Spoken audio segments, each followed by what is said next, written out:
Iran Israel war జరుగుతుంది. మన India మీద ఏ ఎఫెక్ట్ ఉండదు అనుకున్నాం, కానీ అంతలోపే ఎఫెక్ట్ వచ్చేసింది. ఎల్పిజి గ్యాస్ షార్టేజ్ అయితే వచ్చేసింది. ఇండియన్ గవర్నమెంట్ అయితే ఒక డిసిజన్ తీసుకుంది.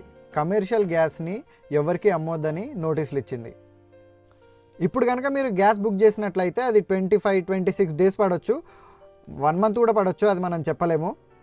కాకపోతే మీరు గ్యాస్ అనేది చూసి వాడుకోండి. ఒకవేళ ఈ వార్ ఇలానే కంటిన్యూ అయితే గ్యాస్ సిలిండర్ కోసం ఇబ్బంది పడాల్సిందే. ఇంకోటి ఏంటంటే ఐపీఎల్ కూడా పోస్ట్పోన్ అయ్యేలా ఉంది. ఈ వార్ ఇరాన్ ఇజ్రాయెల్ వార్ ఎప్పుడైతే కొలిక్కి వస్తుందో అప్పుడైతే కానీ గ్యాస్లు మళ్ళీ మామూలు పరిస్థితికి రావు.